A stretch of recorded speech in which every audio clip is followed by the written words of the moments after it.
Ryan Reynolds here from Mint Mobile. With the price of just about everything going up during inflation, we thought we'd bring our prices down. So to help us, we brought in a reverse auctioneer, which is apparently a thing. Mint Mobile Unlimited Premium Wireless. How to get 30, 30, bit to get 30, bit to get 20, 20, 20, bit to get 20, 20, bit to get 15, 15, 15, 15, just $15 a month? Sold! Give it a try at mintmobile.com/switch. $45 upfront payment equivalent to $15 per month. New customers on first 3-month plan only. Taxes and fees extra. Speed slower above 40 gigabytes. See detail. Tipping used to be confined to just a few select service industries, but now, seemingly, every transaction feels like it wraps up with a tip screen. I feel like maybe the generosity that grew out of a concern for frontline workers during the pandemic appears to have become our new norm. But is that just further creating a dependency on tips for income rather than expecting employers to pay a fair wage? I've seen tip requests at retail spaces, health providers, grocery stores. It's all becoming just a little bit overwhelming. I mean, have we collectively reached a tipping point with tipping? So today on CityCast Portland, we're asking, what are the new rules of tipping? And helping me answer our CityCast Director of Digital Strategy, Bryan Vance, aka Brian of Montevilla, our very own producer, Giulia Fiaoni, and you, our listeners. After that discussion, a senior program manager at Energy Trust of Oregon will be joining us for a very short sponsored message that can help Oregonians power their home with solar. It's Wednesday, September 25th. I'm Claudia Meza, and this is what Portland's talking about.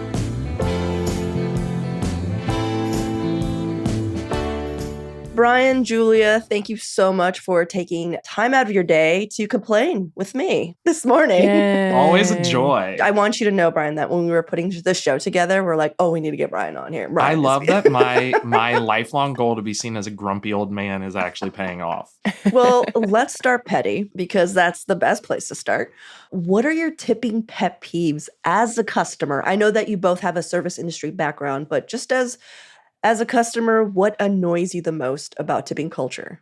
I can jump in immediately on this one. Number one thing that annoys me is that when you split a bill with somebody and they give you your final receipt to tip and sign off, sometimes those calculations at the bottom are a number that's associated with the full amount, not your split amount. What? So accidentally, you could be tipping double what you would usually be, even say if you're tipping 20%, which...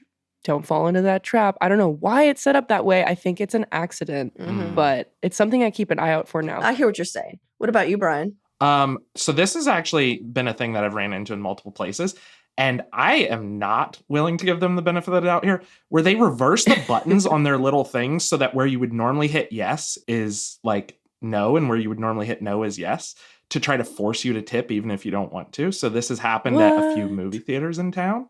I won't name any names, but like, movie theaters. I'm sorry, I'm not going to tip the concessions people, and you're trying to trick me into doing it, which makes me less likely to tip you. Like, no. Wow. And this actually happens at quite a few businesses where they've like reversed the buttons. You know, we have a system, primarily yes is on the right, no is on the left, and they're just like, flip it so that you actually have to tip by default. You're never going to ask to go back, right? I'm not going to go back and be like, hey, you took a tip from me that I didn't mean to give you. Like, I don't want to be that big of a dick. Yeah, I hate the feeling like a dick part. And I hate that when you see it and you're just like, well, now I feel like I got to do this. And I don't like that. I mean, I guess my pet peeve of tipping culture is that there's one that exists. It's permeating into like every aspect of society. But I also have a follow-up, which is, what's the most confusing tipping situation you've been in recently? Well, I have one. And it's my wife. She recently used her medical insurance to pay for a massage for a medical reason and then was asked to tip. Like, to tip a medical provider. Oh. Could you imagine going to your dentist and they're like, and keep in mind, like, what if they did this beforehand? They're like, by the way, do you want to tip us to ensure that you actually get a good cleaning? Like, it had that kind of vibe to it. Whoa. That is insane. Before she got the massage? Yeah, like you pay before and because you pay your copay. Because like, again, her insurance is paying for this. So she has a copay. And they're like, and do you want to tip? And it's like, no, like I don't tip my doctor. Like, why would I do that? What? Oh my God. What about you, Giulia? So this was just when I was first introduced to that automatic added gratuity to some bills. And the reason why it was so confusing is because it was a wine bar in Southeast and they came around with your bill this like multi-page explanation as to what was going on with the receipt. And I was like, I feel like there's got to be a simpler way. And I figured it out eventually. But I was like, what's going on here? An instruction manual for what you're being charged. It's like, that's the problem with all this, is it's all like implied stuff. There's not an actual handbook to tipping. You know, like if anyone's seen Beetlejuice, the handbook for the recently deceased, like I think we need a handbook for everyone who just like lives in America on how you tip when you don't, when you do. How much. Yeah. Because my problem, you guys, is I tend to over tip because I don't want to under tip. I hate feeling bad that I did something wrong or like, you know what I mean? I don't like it. So I'd rather just be like, here's $5. I don't know. I'm leaving now, you know? Okay, so let's go through a few of the most common tipping scenarios. I'm really curious about your ideas of how you're supposed to tip. We also have notes from our listeners because our newsletter editor, Rachel Monahan, asked her readers like, hey, you know, tell us how you feel about tipping. She put out this general question out and they have responded. So throughout, you will also be hearing from our readers and listeners.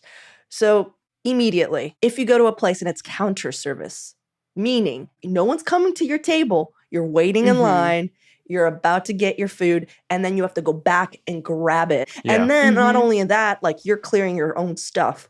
How much are you tipping? Because you know they still have the like tip thing right there. Oh, yeah.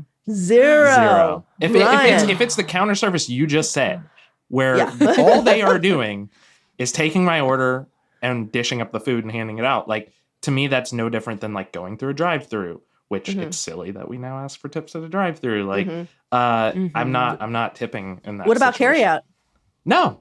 Like, no. I'm coming and doing the delivery. I haven't always been this way, but I've gotten very strict about this lately. And no, it's a no-tip situation. When it was the pandemic, did you tip? Yes, Okay, I tipped everyone during the pandemic. But the fact that, like, the pandemic's over and this is still going on, it feels like our good nature is being taken advantage of. And so I am leaning into the grumpy persona and being like, no, you don't get a tip. If it's counter service and I have to clean up everything and set my own table and all that, I have to be my own waiter. No. I respect it. Yeah, the reason I asked is because I feel like that's what happened is a lot of us became accustomed to tipping carry out during the pandemic and we just never stopped. Well, Julie, what about you? You most recently were a server. Tell me about counter service and carry out. Like, I'm going to ask you two questions. One, what do you do right now? And two, what do servers expect? Like, you've been on the other end. Yeah. So I was a server just within the past couple years in both coffee and fine dining and casual dining. So experience across the board. I tip 20 in both. If I'm looking at a person, a human person, I'm tipping 20. They give you those puppy dog eyes and you're like, okay. Yeah, because the thing I'll say to bring in that industry perspective is that the business model hasn't adjusted out of that COVID tipping expectation yet. So the workers' wages are not accounting for that at this point. And I get the point of like, don't tip and then hope that management will assess accordingly and make that adjustment. But at the same time, I think the workers are the ones that suffer while we move through this and people start to take away their tips, which a reader did write in to speak a little bit more about that. So this is from Dustin. I've been a server for over 2 decades, but since COVID, I have left the industry for the most part because the tips are being taken by management and the customers tip less. The job got more stressful and more duties while the tips declined. This affects service since experienced servers have left the industry or only work at high-end places. Most restaurants you eat at on a day-to-day basis have to hire young people with no experience. On top of that, most of the young people that I know don't care about their jobs because you can't afford a living even working full-time. I tip 20% when I get served at a table, out a window, $1 per person, a drink, $1. If you are a restaurant that serves food out the window and makes me clean up my own table when I'm done eating, I do not tip. I So mean, interesting. that's coming from a server. Someone with Yeah. what, 20 years of it? I'm feeling like a chump right now, I'll tell you what. Okay, so Dustin, thank you so much for writing in. I had another question for you too, because this is still tip related, but I don't know if you guys have seen this new addition to the bill. It's the medical benefits. Mm-hmm. Do you know what I'm talking about? No. Okay, so Julia, in certain restaurants, they have added a new inherent tip, Like a fee. a fee that is supposedly paying for medical benefits. But for some reason, they're putting it on the customer. And that is wild. Yeah. So and sometimes it's like automatic and they tell you, like, so you see the percentage, like, hey, this was $20, but then it was 2% for this. And in some places, they're actually giving you the option to look at your server's face and tell them if they deserve medical benefits or not with your 2% tip. No healthcare for you. That is not diabolical. okay. And so Mike, another CityCast Portland newsletter reader who wrote in, he has a really interesting story. He wrote, last year, I stopped at Cafe Ollie to pick up a loaf of bread, which was already quite expensive. Imagine my reaction when my total was several dollars higher, close to $15. This is for a loaf of bread. For a loaf of bread, that he also wrote that, delicious, but $15, I was told they added on to pay for the medical benefits for employees. Tip options were also offered. What's wild about this newsletter writer is they were just going in to pick up bread. They weren't even having the whole experience. It's like going to a grocery store. Like, yeah. Which there is a grocery store in town that asks you to tip when you check out. No, shut up. Which one? What? Providore Fine Foods asks you to tip. They took it away. They took it away? When was the last time you went? I went like 3 months ago and they asked me and I was like, maybe they brought it back. Why are they doing that? It's on and off. It's wild. They need to stop. I'm sorry. No. Like, I am checking out at an already wildly expensive grocery store. You know what, guys? I think I have paid that. Like, I'm such a joke. I've done it too because I've also worked in grocery stores, but I thought they took it away. Okay. So how about when you're at a bar? Here's the deal. This is the thing that confuses me. Remember when we first started drinking? Not that long ago for you, Giulia, but Bryan, it used to be $1 a drink, right? Yeah. You're a cool guy. $1 a drink. But then people started wearing vests, twiddling mustaches, bringing in liqueurs from here and there. And it's now it's like it takes 20 minutes to make a drink now. Is $1 a drink still appropriate? Like, or do you tip differently on different types of drinks? Like if they're just pouring you a shot, are you just like, well, that's $1? Or what do you guys think is a standard now? I think it's still $1 for a poured drink. And then you can throw in like a couple bucks more if it's some sort of complicated cocktail. But I think that stayed consistent. Like that's respectful still. I think, again, if it's a bottle or a can, you're passing that to me, $1. Or just out of the draft for beer. Like, I don't know, even pre-mixed slushies, pre-mixed cocktails. But yeah, if someone's like, wearing like a 3-piece suit and doing all those fancy things, like I'll tip a bit more. But so the bar that I go to the most, they have like 15, 20, 25% of the total. Yeah. And I've looked and people are just giving 20%. So like, let's say your bar bill was $60 because that's easy to rack up if you're drinking out with friends. They're getting like $12. Yeah, and I believe in the $1 a drink thing, but if I'm given that tip option, I'll still do the 20. So I'm the fool. So you see what I'm saying?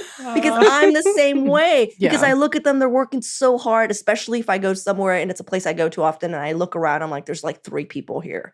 And I don't know how long it's been 3 people and I want them to not close. Yeah. I'll tip a little more, but I'm also just like, I can't do this every day. Okay, here's a curve. What if your buddy's the bartender and he gives you a free drink? I think if your buddy's taking tips from you, that's kind of strange to me. I've had this scenario come up a number of times. And anytime I've gone and a bartender friend of mine has given me a free drink, I try to give them a tip and they're like, what are you doing? Yeah, like, stop. Don't do that. And that free drink isn't coming out of their pocket. They don't fucking care. So to take a tip is just weird to me. But I will say, if I'm at a restaurant, my friend's a server and they're like dishing out free dishes, and then the bill comes and it's super discounted, I'll give a good tip there. Because I feel like that's just different. But the drink thing, no. I think that's weird. So what I'm hearing is that I should stop tipping as much as I do. Claudia, just stop. Just stop altogether. Stop tipping. Just go cold turkey. Oh my God. Okay, well, let's take a quick break here. And when we return, why some workers want to get rid of tipping entirely.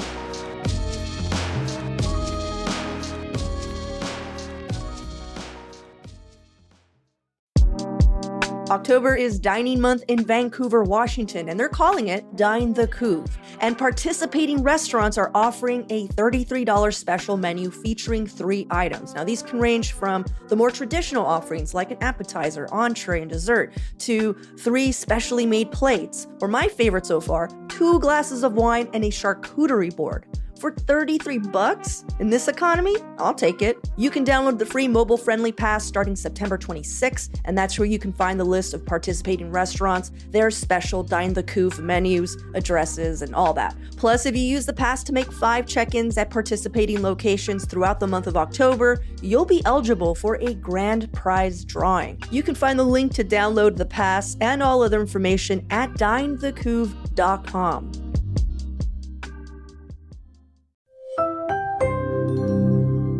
Right now, get scary good deals on select Ring cameras and doorbells. See who's there. Keep your scaredy cats company. Oh, it's okay, sweetie. I'll be home soon. And protect your crypt from the real monsters. Oh, come on. The sign says take one. Save big on select Ring devices right now at ring.com.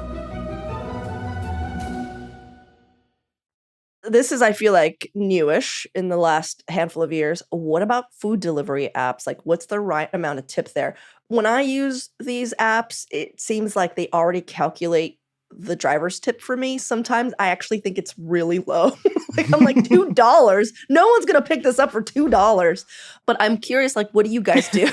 It feels like a bribe because, again, this is like historically tipping was like something that you were asked to do after the fact, like after you got the service, after you got the goods.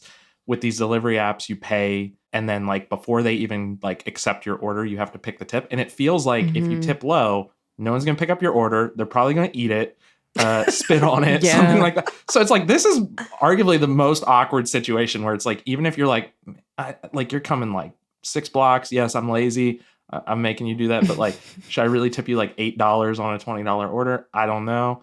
But I do tend to tip a little higher here because I don't want my food fucked with, basically. I do the complete opposite. I'm not seeing this person. They're getting a pretty low tip. Wow, Giulia. It's for you, all Giulia. about the interaction. It makes me feel so guilty.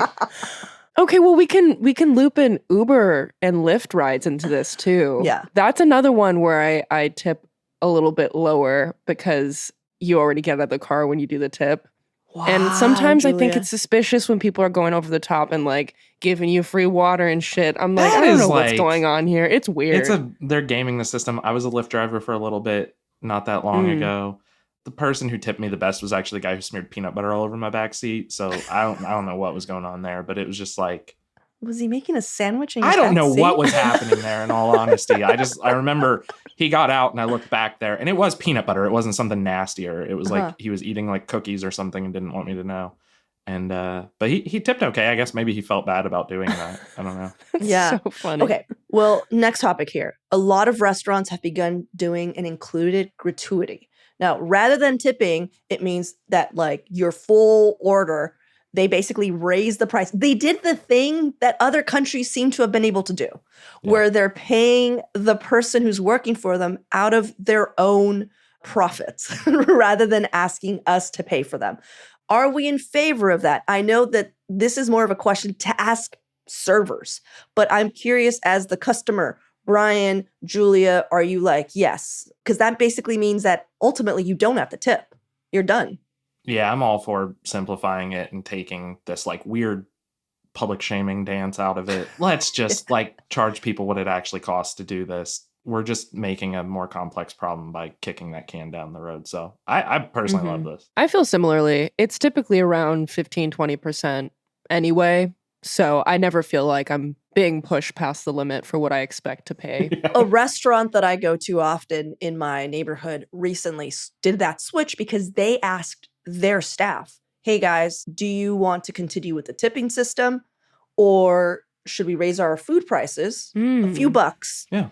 And we just raise your pay. And the servers there chose the latter. They're like, hey, we want to know what we're making. Yeah, it's more reliable. Yeah. And Exactly. they don't feel like they're having to perform like a Yeah. stage actor or something. Like you should just be able to do a good job and know that you're going to get paid a fair wage to do it. Mm-hmm. Well, I have a thought from a reader, a Hey Portland reader, Randy, He shared this. I think tipping has gotten out of hand. It is no longer bonus for great service. It has become the baseline for people's pay, and it's also very inequitable. I think we need to move to tipless altogether. Employers need to pay their service people. I, for one, am willing to pay a little bit more on the menu price and not have to worry about tip. Let's look at how Europe does this very successfully. I think you'll have more people in the service industry as well if they're guaranteed their wages and not having to hope for good tips. Hear, hear, Randy. Like all around. Yes. Randy, I can safely say Randy's in favor of this too. He said something also that I haven't really thought of is that it's very inequitable. And it's like, it's so inequitable because they've done studies of like different races, different genders, and it varies. And I didn't think about that. It also just makes this really unfair system even more unfair. And rather than actually trying to fix the root cause of that problem by like, fixing the way that whole industry works, we just like hope that customers will make up for the failings of the business owners and the industry. And it's like, if it means that we need to have a few less restaurants so that restaurants are actually sustainable businesses, I think that's better for everyone in the long run. Whoa. Like, I do. Like, if we're only able to get this stuff because we're artificially deflating the value of, what it is to like order a drink, to order a sandwich, to order a pasta dish, like that doesn't help anyone in the long run. It sets more people up for failure and heartbreak. You got a point. Okay, lightning round, you guys. So this is when I'm going to shout out situations and each of you are going to tell me if you tip and how much. I think I already know Brian's answer for this, but I haven't heard Giulia. Drive-through. If prompted, yes, 20%. No, never. No. I'm such a loser. You're a kind person, Giulia, is what it really is. Only to your face, it seems. Yeah. I'm somewhere in between. Okay, gas station. No. When someone pumps your gas. First of all, I drive an EV now, so no one does that. And like the happiest day of my life in Oregon was when like people were allowed to pump their gas, even though I didn't have a gas car anymore. No. If I have cash, $1, but that's pretty rare. Yeah, that you have cash. Yeah.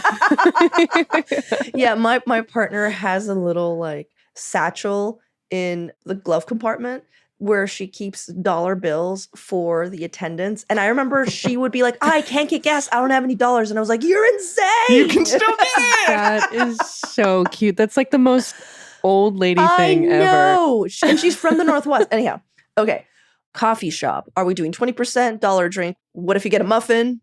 I do like $2. I'm not ordering a ton of stuff anyway, but like drinking like a muffin, like $2. Unless, it's like $30 for those two things, in which case I'm probably never going back there because that's wildly expensive. What about you, Giulia? I do 20% every time. I have a lot of empathy for baristas because of that like very early shift schedule.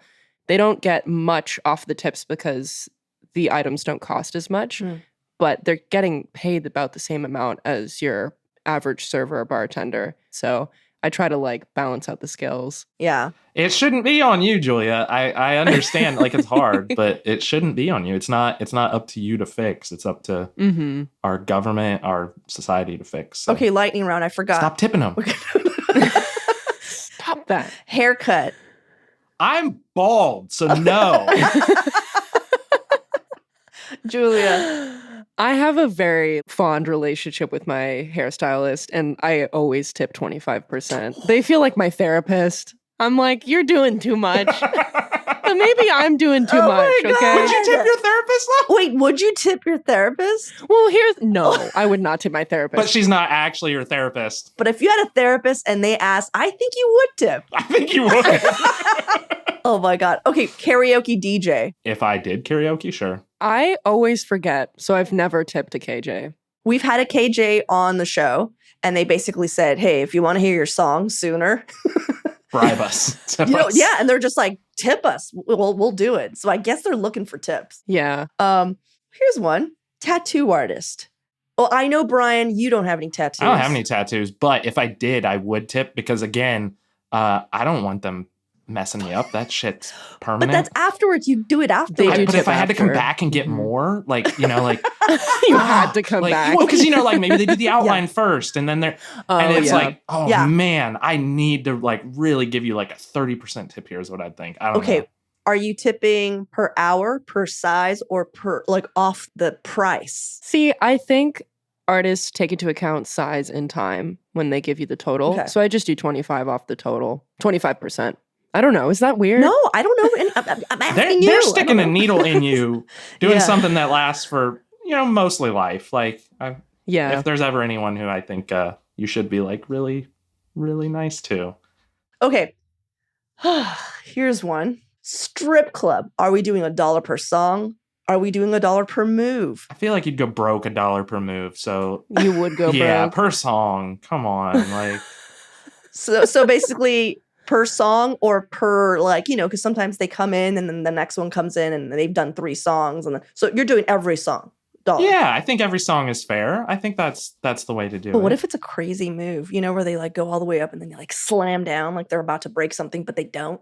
Just save that $1 for that move. Yeah. That's what I'm saying. What I'm asking you is are you automatically just every song or is there anything else that Just get a cash gun and it just is constantly shooting out one. I'm not shooting cash at dancers, that Bryan. sounds wrong. You're right. This is terrible. I'll do I'll have a few dollars per dancer and then I'll throw down typically $3 throughout the course of a song. But if you don't put down money, you will get harassed. So come prepared for at least a couple dollars. You need to spend some money, but pace yourself. Yeah. Not run out after 2 songs. Oh my God. Okay.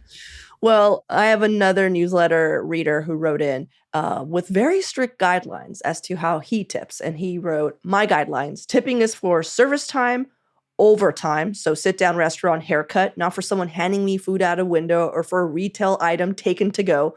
15% minimum tip with exceptional service, possibly 20%.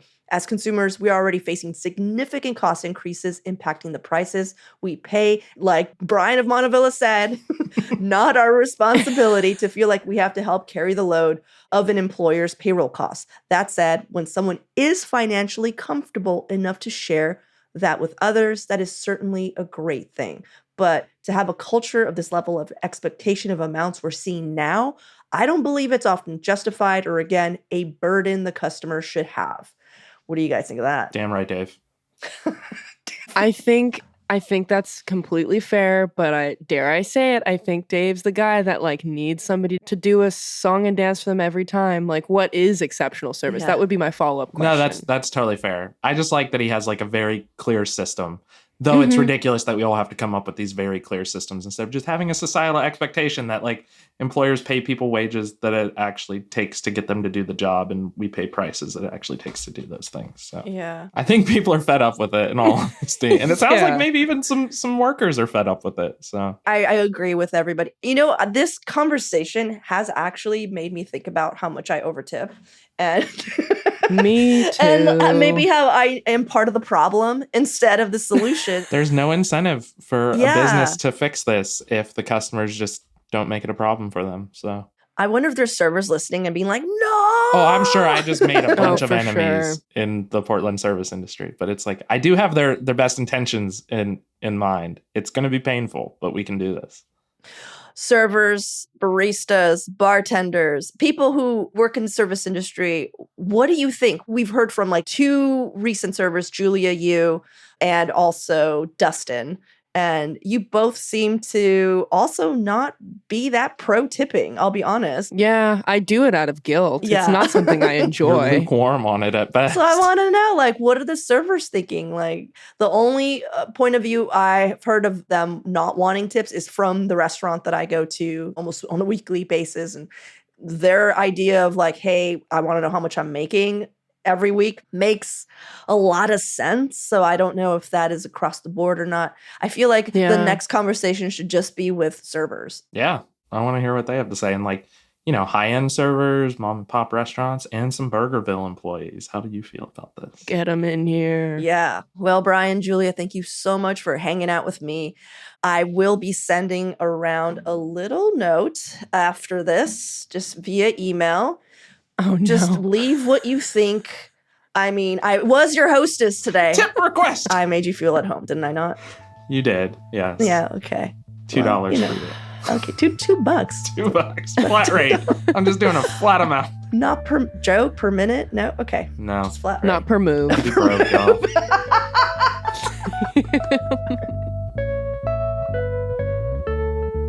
Don't go anywhere. In just a second, we've got a segment sponsored by the Energy Trust of Oregon, where their senior program manager, Dave McClelland, is chatting with our very own executive producer, John Notarianni, about some great opportunities for Oregonians to take advantage of solar power. Dave, thanks for being here. Thanks, John. It's a pleasure. So you have a degree in renewable energy engineering. So I'm sure you've studied all of the technology that's out there, like geothermal or wind. Why do you think that solar is the winner for Oregonians today? Well, John, you got it. I'm a big energy nerd. Great. To move toward a 100% clean power system, we're going to need a diversity of resources. But that said, there's two big reasons solar is special. First, solar is widely available. You can do solar almost anywhere. So some roofs are in the shade, but unlike a wind farm or a geothermal plant, there are places right in your neighborhood that would be ideal for solar, and that could be your roof. I don't see a lot of backyard wind power these days in Portland. Exactly. And there's a reason for that. There just isn't the resource for it. Yeah. And second, solar is highly scalable. So it can be used at almost any size. You know, I have on my desk here a solar cell that powers a calculator. Oh, cool. And that can be scaled up to power a home or a business, or scaled up further to generate utility power. Yeah. Well, you know, we live in Oregon. It's really cloudy here, Dave. Like, does solar still work? Yes, solar works in Oregon, Okay. Even here in the Willamette Valley, even on a cloudy day. And of course, you won't get as much energy generation on a rainy day as on a sunny day. But over the full year, Portland gets as much sunlight as countries like Germany or Japan that are world leaders in solar adoption. Yeah. So if somebody's thinking about installing solar panels on their home, you've also advocated that people should think about smart battery storage systems. What is that? Why is that important?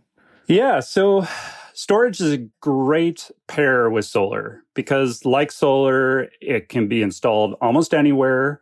And so adding a smart battery system, it helps make you more resilient. You might be the only house on your street with lights on after an ice storm. And I should note that that's not true for a solar system without a battery. Mm-hmm. A standalone solar system does require the power from the grid to operate. Although if you do have a solar system already, you can add battery storage after the fact. That's cool, though, to think about solar as like a generator, basically. So like, heaven forbid, the big one comes, you know, we have an earthquake, you get cut off from the power grid. With this smart battery system, you could still have like power at home. That's certainly the idea.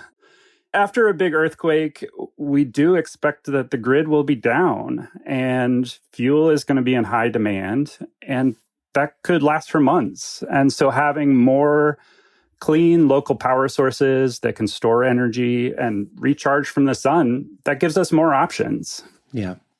I think we've all seen that a lot of utility prices have been going up and up recently. But I also think that some people are concerned that solar might be expensive as well. So I'm wondering, like, what kind of incentive programs there are right now that people in Oregon should know about. Yeah, absolutely, John. We recognize that solar is a big investment. And so Energy Trust has cash incentives to help install solar or storage or both. And those incentives are for customers of Portland General Electric and Pacific Power. And increasingly, we are focusing those incentives on households with low or moderate incomes. So if you make less than 120% of state median income, you can qualify for our Solar Within Reach program. On top of that, there's a 30% federal tax credit for solar and storage, and those combine with our incentives to really cut the costs. Mm-hmm. Awesome. Yeah. So some good incentive programs, sort of a long-term investment to help people get it done. If somebody's like, cool, let's do it, what's the process here? Like, how do you get started? What are the steps to actually getting this installed at home? Yeah, so it may be tempting to go with the first solar company that knocks on your door, but we do strongly encourage you to get multiple quotes. There's really a wide range of pricing and options in the solar market. And we want to encourage you to work with an Energy Trust solar trade ally. So these are installers that meet our high standards and help you take advantage of our cash incentives. So a great place to start is on our website. We can connect you with 2 or 3 trade allies to get a free, no-cost bid. Just fill out a request at energytrust.org/citycast. Awesome. And how long does it take? Let's say I'm ready to go today. Like, how soon could I have my battery system up and running with solar panels on my roof? Well, battery systems can take a little bit longer to install, but a residential solar system can be installed in about 3 to 6 months, or maybe less. Although, because we do have a lot of older homes in Portland, it can be more challenging to get a permit. So you want to make sure to talk through the full process with an installer. Well, Dave, thanks so much for joining me and telling me about these programs. Thank you, John. I really appreciate your time. And if you want to find out more about how Energy Trust can help you go solar, take a visit to energytrust.org/citycast. And we're also going to have that link for you in this episode's show notes.